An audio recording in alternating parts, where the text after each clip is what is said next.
শহুরে কোলাহল থেকে দুদিনের মুক্তির আশায় আমরা ছুটে গেছিলাম বীরভূমের লাল মাটির বুকে শান্তির নীড় শান্তিনিকেতনে। সংগ্রহে থেকেছে আমাদের একরাশ আনন্দ আর প্রচুর ছবি। শান্তিনিকেতন গেলে তালগাছ ঘিরে থাকা বাড়িটিকে এড়িয়ে যাওয়ার উপায় নেই। মন্দিরের উত্তর পূর্ব দিকে চোখ মেললেই তার সঙ্গে নিশ্চিত সাক্ষাৎ।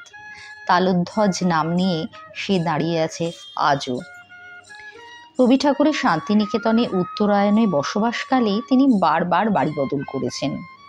উদয়ন, কোণার্ক, শ্যামলী, পুনশ্চ এবং উদীচী এই 5টি বাড়ি নিয়েই উত্তরায়ণ। তার শেষ বাড়ি ছিল উদীচী।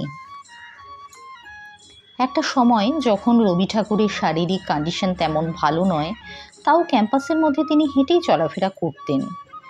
বাবার এই কষ্ট দেখে ছেলে রথীন্দ্রনাথ তাকে একটা গাড়ি কিনে দেন। রবি ঠাকুরের শেষ জীবনের পথের সঙ্গী মডেল নাম্বার 1933 হাম্বার, যেটি সযত্নে আজও রাখা আছে। বাউল শব্দের উৎপত্তির মধ্যেই আছে অনেকগুলো শব্দ। পাগল, খ্যাপা, ছন্নছাড়া এক উদাসী।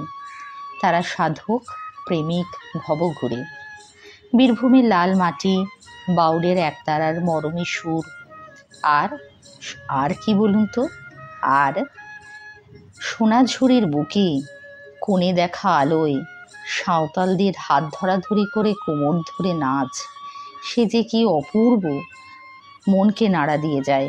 বারবার মনে হচ্ছিল এইবার নয়, আরও একবার।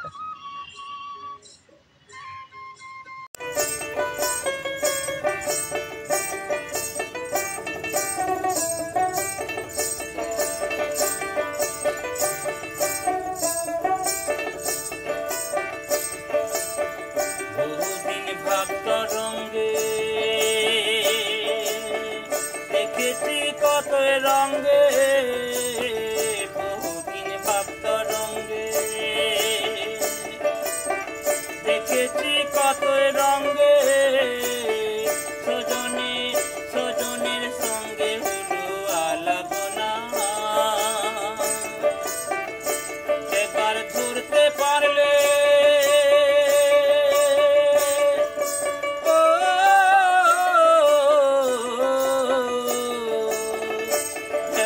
ধরতে পারলে মনের মানুষ ছেড়ে যেতে আর দেব না। একবার ধরতে পারলে মনের মানুষ ছেড়ে যেতে আর দেব না। দেখেছি রূপসাগরে মনের মানুষ কাঁচা সোনা, দেখেছি রূপসাগরে মনের মানুষ কাঁচা সোনা।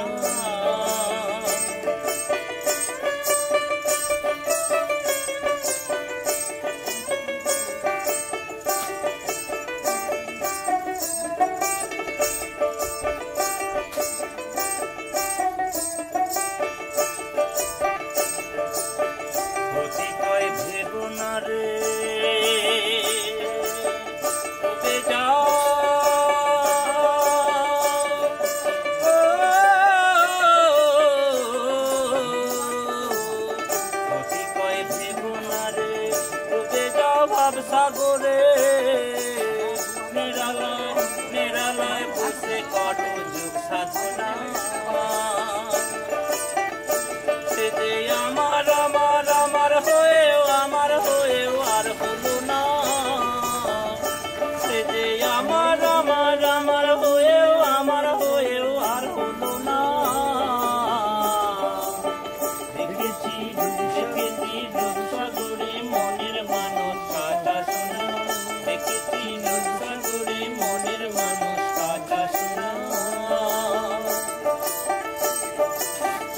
তারে ধরি ধরি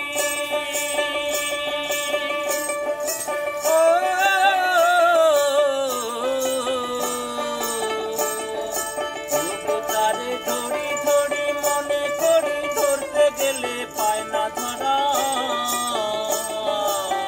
দেখেছি রূপসাগরে মনের মানুষ কাঁচা সোনা, দেখেছি মনের মানুষ কোথায় রয়েছে তোমরা?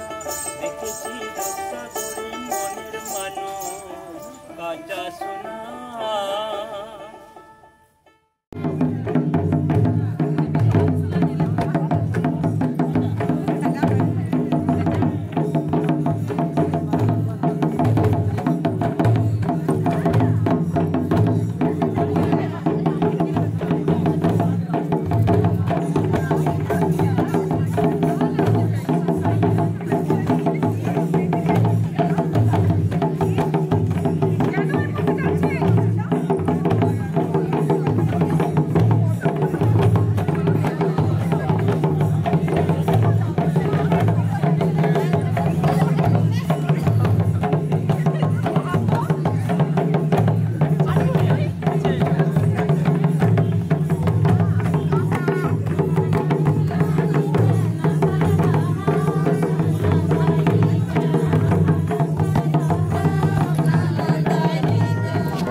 এটা ঘুরছে কনস্ট্যান্ট।